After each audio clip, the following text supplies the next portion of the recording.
just take one step. Don't think about even doing a whole sprint or climbing a mountain. Just do one thing today that makes you a little bit uncomfortable. Step out of the comfort zone. Have the hard conversation. Do the hard thing. Challenge yourself, even if it's just a micro step. Welcome to the Hard Way podcast with Joe DeSena, founder and CEO of Spartan Races. We're teaching you how to overcome your obstacles in your life the same way we teach our 10 million plus Spartans to overcome obstacles on the course, with insight from the smartest, most accomplished experts from every corner of the world. Get ready to elevate your life today. Joe DeSena here, CEO and founder of Spartan and host of the Hard Way podcast. And I've got an incredible friend, incredible guest on, Jeff Harmon. He's a leader, he's a motivator, he's a fitness enthusiast, and he's the guy that's going to help me get, what do I got left? I've got 85 million more people, 87 million more people to get off the couch. Once that's done, I'm going on the couch. Nice. I love it. How you doing, Jeff? Welcome aboard. I'm doing great. Thanks, Joe. Excited to be here. What is a life worth living? Like I was just in Sparta, Greece this past weekend at our race, and I was out there on course. And, you know, you're out there and you're having fun and you're talking to people, but at some point it starts to suck. Yeah. And when it sucks, I'm like, man, I pinch myself. I say, I'm alive. I feel alive. So explain that idea, because every time we talk, you've talked about this idea that like most people don't experience living. Yeah. What does it mean to be fully alive? I think it's to feel and to feel scared. When I started doing obstacle course races, specifically Spartan races last year, I was doing stuff that if I think about my story as a 12-year-old kid, I would have never done. I make it a point. I don't do every obstacle, but one of the obstacles that I do every time, even though I do not want to, is the A-frame. I don't want to do it because I am scared of heights. I am scared of falling. But every time I'm on the course, I say, I'm doing it. Joey McGlamory, who you know, will say, hey, Jeff, do you want to do this? And there'll be an obstacle here and there. I'm like, nah, let's just keep going. But when we get to the A-frame, he just knows I'm doing it because it's become something that I do. It's the same with other stuff too, but that's just one example of I want to feel fully alive. I mean, we did the Spartan in Blue Mountain in the Poconos in July, and my 16-year-old, now 17-year-old daughter did it because I wanted her to do something hard, but I wanted to see her dad do something hard and the impact it has on me when I do those things. Are we supposed to do the things that scare us? I mean, I'm asking the question facetiously because I lean into the things that scare us, but certainly you don't want to jump off a building, right? You don't want to do something stupid. But if it's a calculated risk, should we be doing those things? My heart says yes. My head still says no. I mean, I am a guy who still seeks comfort, who at times chooses to take the easier way, to not make the call, to not do the thing. So I'm duplicitous, I guess you could say, when it comes to that, because my better knowing, my deeper knowing says yes, but I still struggle with it. For those of you that don't know, Jeff is in a wheelchair. Jeff ended up in a wheelchair not too many years ago. So this came on as an adult. And as I say that, if you're listening, you're watching, think about that. Think about how you might handle that situation. Not all of us could handle it the way you have, Jeff. So tell us the story.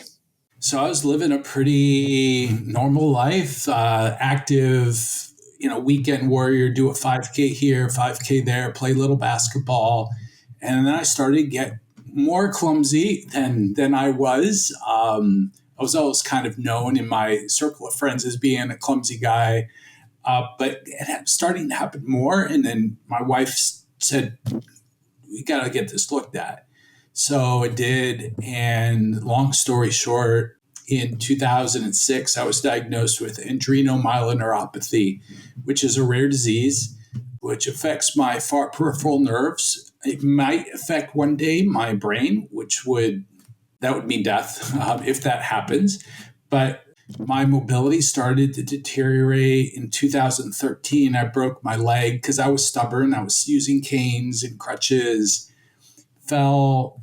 And then by 2016, my wife looks at me and says, dude, you're going to fall again and hit your head, and you're worth more to me alive than dead. So I started the journey of getting into a wheelchair. And so January 3rd, 2017, it wheeled into the room. And that's really been my life from a mobility perspective since then. You know, a lot of us complain about silly things. We worry about things that don't occur. We're not taking the risks that are calculated risks and are really pose no danger. And then somebody like you comes along, or Amy Palmieri Winters, or Noah, any of the folks that we're involved with in the races that I've had the fortune of meeting, and you show us the human body, the human spirit, the human brain is capable of dealing with anything.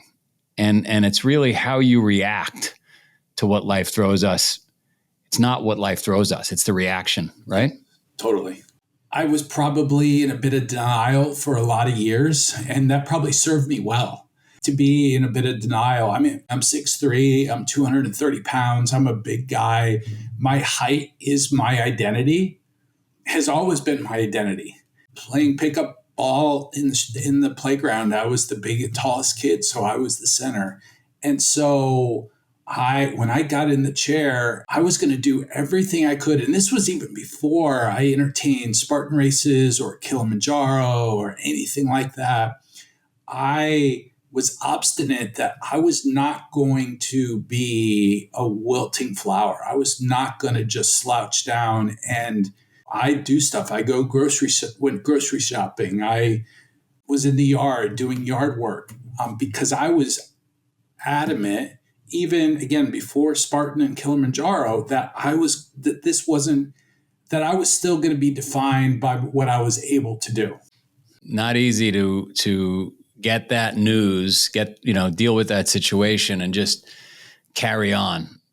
It also puts something in perspective for those of us that are going through a supposed tough day. We've had some challenge, and we hear your story, and it puts it in perspective and says, what am I complaining about? The other side of it is you're a fun guy. You have a great attitude. You're inspiring. Tell me if this pisses folks off that are adaptive athletes. I was in Sparta. A gentleman from the Philippines came up to the spear throw, missing a leg, had to do some burpees. And I said, hey, it's not fair. You have one leg. It's easier for you than everybody else. Because I want him to know that I'm going to joke with him the same way I'm joking with everybody else. And I don't think when you're an adaptive athlete, that you want, sympathy. You don't want that, do you? No. I mean, one of the coolest things that's happened relative to acknowledgement of my disability is, so I'm an F3 guy. I'm there 2 or 3 times a week. I'm the only guy who's ever shown up to our location in a wheelchair. And one of the guys we were over coffee after a Saturday workout. He said, I forget that you're in a wheelchair. Now, I adapt everything. It's kind of the motto at F3 is you versus you. You adapt, push yourself, don't hurt yourself. But that's one of the greatest compliments that I have ever gotten relative to my physical situation is, I forgot you were even in a wheelchair. That was amazing. That's a nice thing to hear, right? Because you don't want to be a burden. That's one of the things that there's a tape and you're right. Like, am I a burden? Am I slowing people down that are helping me through this race? Am I slowing down my family? So you could easily see you fall into that trap, but it's nice to know that that's not the case at all. That's a figment of your imagination. Yeah. And my daughter's 117, the other is almost 13. I mean, they obviously know I'm in a wheelchair because it's part of our life, but to them, it's largely irrelevant.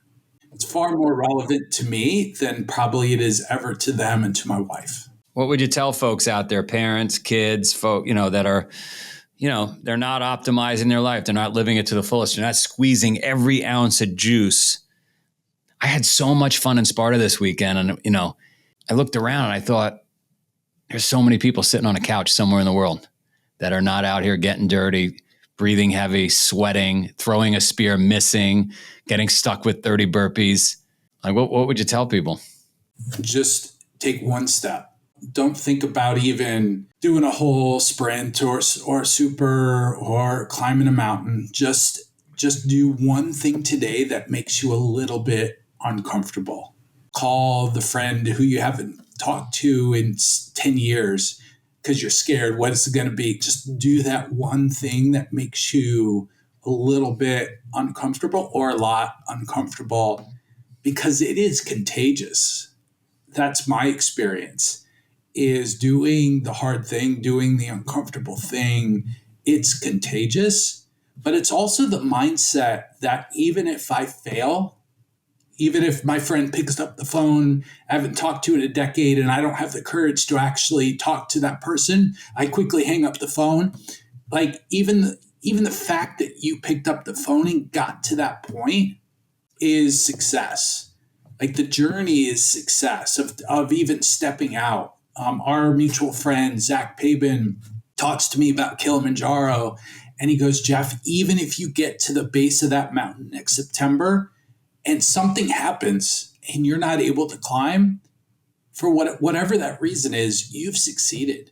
Just step out of the comfort zone, have the hard conversation, do the hard thing, challenge yourself, even if it's just a micro step. Let's talk about how you ended up here. How did you end up on this journey? You wake up one day and just say, I'm going to go climb Kilimanjaro? Almost. So, I did my first OCR in May of 23, a local one down in Asheville, the More Heart Than Scars one called the Bear Crawl. And I honestly thought it was going to be a one-off. Zach said, come down, let's do it. It'll be fun. We're celebrating our 10-year anniversary. So I went, but something shifted as I was doing that race. I was scared beyond my mind, out of my mind, crossing rivers, climbing up river banks. But something shifted in that race. I remember we were in the middle of the woods, and I thought, there's for sure I'm going to fall out of this chair. And Zach looked at me and said, I got you. And that started something like, maybe there's more here. And then the clues started being dropped in my life, in my mind, in my thinking about Kilimanjaro. Now, I've never thought about Kilimanjaro. I've never had it as a bucket list, but all these breadcrumbs started to fall. And I said to Joey, could I do this? Not even knowing about what he did in 2022 with Erica, an adaptive athlete. And he looked at me and he said, absolutely. And as soon as he said yes, I paused for a minute. I'm like, oh crap, what did I just agree to? But really quickly, excitement built, not just with me, but with a group of folks that came around me. And we got on the calendar September of 2025 with the climbing organization. And very quickly, though, I said, I don't want this to just be me crossing off something on a bucket list. I want this to matter. And so that's why My Impossible was born, and why we're sharing the message of My Impossible and raising money, not just to fund the climb, but to have a bigger impact. Along the way, from visualizing, committing on this journey, give me some tough moments where you question yourself and thought, you know what, that was ridiculous. I can't do it. Because it happens to all of us, right? We say, we're going to do this great thing. We're going to run the marathon. We're going to start this business. But then we start to back out of it. We hit those low points. So I think the biggest thing for me, Joe, was there are still times I feel like a fraud. I look at people who have had major trauma in their lives, cancer survivors who are doing amazing things. And I look at my story and I just sort of shrug my shoulders and say, who am I? I'm just a guy in a wheelchair. It's not that big of a deal. And so I feel like a phony sometimes where I'm like, I don't deserve this attention. I don't deserve your money that you want to donate to my Impossible. That's probably one of the biggest challenges that I face, monthly, weekly, whatever the frequency is. I think about being on the mountain. I think because I have some, I'll call them challenges around bathroom stuff. Like how's that going to work? And I get a little anxious about it, but that doesn't hold me back. It's really the head game and the self-talk around, who are you? You don't deserve this attention. You're on Joe's podcast. What the hell, man? There's other people Joe should talk to, not me. I guess we've got to believe it before it actually happens. And it's very normal for any of us to feel like we don't deserve something, but only when we start to feel like we deserve it and we do and can be there, wherever there is, your chest puffs out a little bit, you gain some, and all of a sudden you're there. My son said to me once, and he said, Dad, you're always acting like people are supposed to say okay to you, and I guess that's why they do, because I act like it's supposed to happen. And so I guess a big takeaway for anybody listening, watching, it's if you don't believe you can do it, you're going to be right. And if you do believe you can do it, you're going to be right. So you might as well believe you could do it. And I'd add to that the encouragement that everybody's story matters. Everybody, I don't care if you're disabled or physically fully able. Every story matters. Your story can have an impact. I mean, we've started a podcast called the My Impossible Podcast, where we just hear people's stories, and they're amazing. And not everybody's got something devastating that's happened. Sometimes it's really simple. But what I've learned is that even the simplest story is powerful and has the ability to have an impact in somebody else. And that's one of the greatest things that we can do, in my opinion, is share our stories. And so while maybe my story isn't like the 5-time cancer survivor who's climbed Everest, that's okay. My story matters, not because I'm some big deal, but just that my story and telling it and being authentic, it matters. And so that's my encouragement too, is don't diminish your story of whatever your journey is. I will tell you, I get at all our races around the world, I go up to people, I say, tell me your story. And everybody's got a story. And I believe it's really important that folks can articulate it, because it helps you gain confidence. It helps you believe in what you're doing. It helps you understand that you are important. What would you say to folks that are, I don't know, maybe they don't believe in their story, like you said, maybe they feel like they're a fraud? What would you say? I just say, tell me your story. I love your invitation and just listen, listen a story into existence almost, where you're so present. I mean, how many times you ask somebody in passing, hey, how you doing? I mean, it's a nothing question, but when you ask the question and you really listen and you listen that story almost into existence, and they share something, and then you say, tell me more. So I'll give you an example of when that happened. So for training for Kilimanjaro, we were in Colorado, and Kim, who is a 5'0" lady in her 50s, she's a Spartan, and she helped me climb a mountain, a 13er in Colorado. And we're off the mountain and we're in the parking lot, and she goes, oh, Jeff, I'm so inspired by your story. And I realized in that moment that I actually didn't know her story. And I said, well, what's your story? She says, oh, it's not a big deal. It's not a big deal. No, tell me your story. And we stood there eventually in tears as she told me about being a full-time caregiver to her son, Ryan, who has a form of epilepsy. He's cognitively around a 5-year-old. And she's been a full-time caregiver for all his life. And I looked at her and I just gave her a hug. I was like, Kim, that is an amazing story.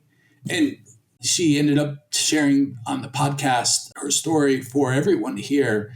But I think it's for everybody else, I know you said, well, what do you say to somebody who thinks their story doesn't matter? I would say to everybody else, start to get curious about the people in your life. Ask your kids about their story. Ask your coworkers about their story, and really attend to the answer and ask them, tell me, or say to them, tell me more, or what else?